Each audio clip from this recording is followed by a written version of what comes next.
A sexta leitura da Parashá de Bechukotai. No Rumash de ontem a gente estudou sobre a pessoa que santifica o seu campo de herança, o seu campo original. Agora a Torá fala pra gente, se a pessoa ela quer santificar o seu campo que ele comprou, que ele adquiriu, não o campo que é da sua herança, se ele santificou para Hashem, a lei é diferente.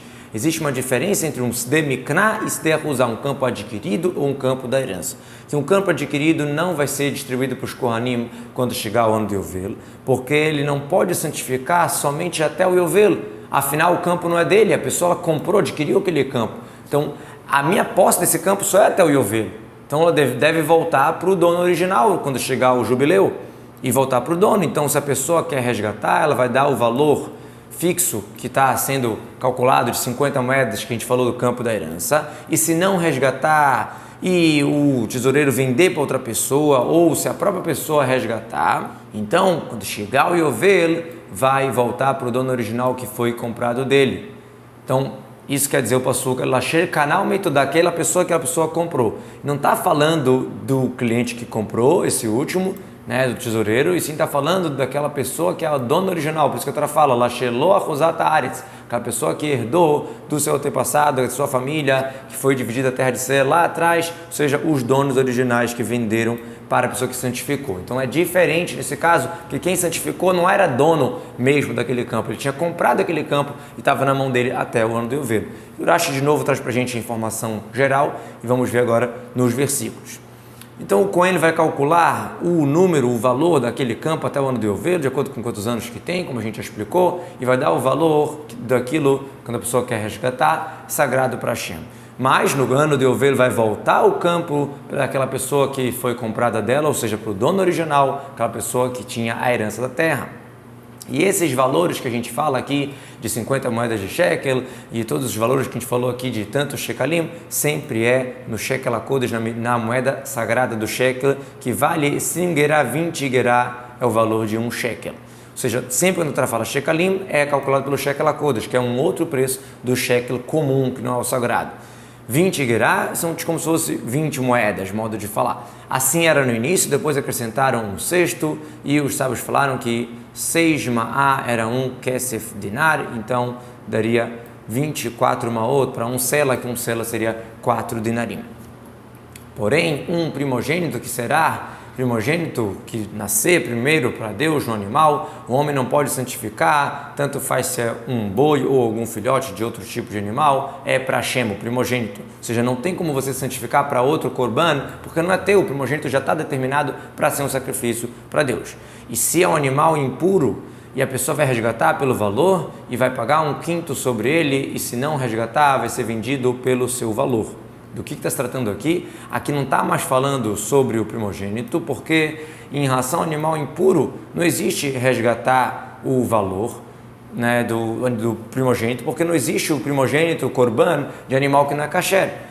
Existe o burro, que é o único animal impuro que existe o resgate, o pidon peter hamor, mas no caso não é pagando um valor, e sempre é dando um carneirinho, uma ovelha no lugar, e é presente para o Cohen, não é sagrado, então não é o caso aqui. E sim, o que a Torá está falando aqui sobre Hekdesh, a pessoa que santificou um animal para o Beit HaMikdash. E a gente estudou antes na Parashá, quando a pessoa quer resgatar um animal puro que estava com defeito. Aqui, quando a pessoa santificou um animal impuro para o tesouro do Beit HaMikdash, então, se alguém quer resgatar, vai pagar o valor real daquele animal, porque o Beit HaMikdash não tem o que fazer com aquele animal, mas o valor daquele animal pertence ao Beit HaMikdash, porque alguém doou. Então, vamos vender pelo valor daquele animal, vai pegar aquele dinheiro e usar para algo que seja útil para o templo. Vai resgatar de acordo com o seu valor, ou seja, de acordo com como que o Cohen vai avaliar. E se não for resgatado através dos donos, que se eles fossem resgatados, tem que pagar 1/5 a mais, então vai ser vendido pelo seu valor 100% original para outras pessoas. Porém, todo herem quer dizer que a pessoa separou, entregou para Deus, que o homem vai entregar para Deus do que ele tem de ser humano, de animal, de campo da sua herança, não será vendido, não será resgatado. Todo herem, Kodesh Kadashim Holoshem, sagrado dos sagrados, ele é para Hashem.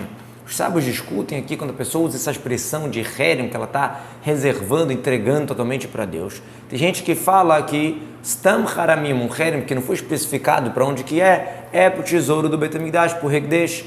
e está escrito em outro lugar, Kol Herem Beisrael Chaye, quando um judeu ele entrega essas suas posses, é do Cohen. Está se tratando quando a pessoa falou claramente isso, Herem la Cohen, eu estou entregando isso aqui para o Cohen.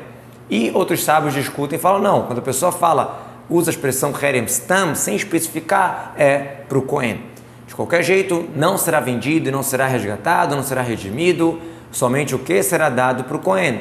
Como que os sábios que discutem sobre a interpretação desse versículo, quando a pessoa fala Herem sem especificar, então pela opinião que fala que quando a pessoa diz Herem é para o Cohen, então esse passuco seria realmente no caso Stam Haramim, no caso que a pessoa não especificou para quem seria. Pela opinião que diz que não, quando a pessoa fala simplesmente sem especificar é para o Beit HaMikdash, então ela explica que esse versículo aqui estaria se tratando quando a pessoa usou a expressão clara que é para os Kohanim. E por isso que a Torá fala, não será vendido, não será resgatado, porque vai ter que dar para o Kohen. E todo mundo concorda quando a pessoa fala claramente que é para o Kohen, que não tem como resgatar e sim tem que chegar na mão do Kohen.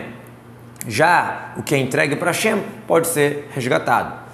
E a expressão que a Torá termina aqui, Kol Herem Kodesh Kadashim, é o sagrado dos sagrados. Então, pela opinião que diz que simplesmente quando a pessoa fala Herem, quer dizer para o Beit HaMikdash. A prova está aqui, porque usa a expressão de sagrado para Hashem. E pela opinião que diz que não, que Herem sem especificar é para os Kohanim, então ele explica que esse versículo aqui, essa parte do versículo que diz que é sagrado, vem te ensinar que essa lei de entregar um presente para o Kohen pode acontecer, pode coincidir mesmo sobre algo que já era sagrado por si, Kodesh Kodashim Kalim, como sacrifícios que já são sagrados. E nesse caso ele daria para o Kohen, se for, por exemplo, um juramento, ele daria o valor daquele animal, ou se for um outro nedavá, que tem que ser aquele próprio animal, então ele vai dar tovatá, ele vai dar só a vantagem de trazer aquele sacrifício. Não seria o valor, porque aquilo ali tem que ser entregue para o Beit HaMikdash, a pessoa que prometeu dar aquele boi para o Beit HaMikdash. Então, no caso, se eu dou aquilo ali para o Kohen, mas aquilo já era prometido, já era sagrado, Kodesh Kadashim já era sagrado, mas de qualquer jeito a vantagem de poder usar, de poder sacrificar, ficaria para o Kohen, nesse caso, de acordo com essa opinião. A Torá citou aqui Me'adam, que a pessoa quer fazer uma doação de um ser humano. Como que seria uma doação de ser humano? Por exemplo, que a pessoa decidiu entregar seus escravos, suas servas cranitas, que a gente sabe que a lei é que o servo cranita ele é passado de herança para o filho, etc. Então aqui a pessoa decidiu entregar como um presente para o Beit HaMikdash ou para os Kohanim, como a gente explicou, até de um ser humano, no caso um escravo cranita.